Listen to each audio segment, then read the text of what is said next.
isaxeka-xeka into yakho, isaxeka-xeka. Bayabona ukuthi xa iqinile ngapha kuwe mzali, noma iqine ngapha kuwe mzali, nyonyoba ngapha ngasey'nganeni. Uyazazi iy'ngane ziyahala.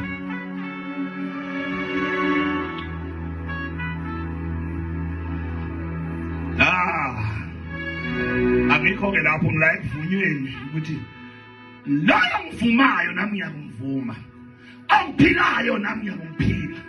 Lento ihamba nalento engathi ishunyayelwa umama umfundisi la izolo ekhuluma ngento yokunqamula isandla, ukuthi isandla masikhubekisa sinqamule, ihlo lakho malikhubekisa likhiphe.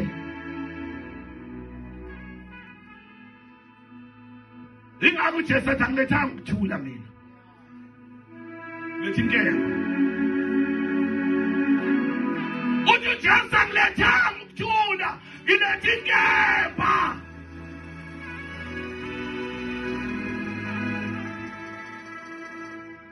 Ngizophambanisa uyise nendodana, umalokazana noninazala, athi nezitha zomuntu kuyakuba ngabendlu yakhe. Laba kuthiwa izitha zabekhaya, wena abantu bendlu yakho,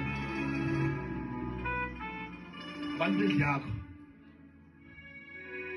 Nawe kuthiwa izitha, nawe mhlawumbe babe izitha zakho. Bona ngena umuntu la omazi kahle ukuthi asizwani naye, usibanibani asizwani naye, akangifuni noma azangibone, kodwa ngenxa kaJesu ungena la azothi uJesu inkosi, afika ameni la athi uNkulunkulu ngiyamthanda, athi usibanibani ngangizwani naye, kodwa ngenxa yokwamukela uJesu sengamxolela, wayeyisitha sakithi, manje useka indlu yami. Ingakho abazalwane abakhuluma la namhlanje bakhuluma into ethi abazalwane bala bayamukelana, abazalwane la bayathandana, abazalwane baba sikhanda umndeni, hayi umndeni wasemhlabeni, umndeni wasezulwini. Sikhanda umndeni ukuthi kuyahlanganwa, lo ngapha eceleni udadewethu, lo ngapha eceleni umfowethu, lo uyathanda, lo ngawuthandi. Into esihlanganisile nengenile kithi lo Jesu lo wasihlanganisa, wasenza ukuthi sikwazi ukuthi welcome. Awukwazi ukungizonda, ngeke awukwazi ukungizonda.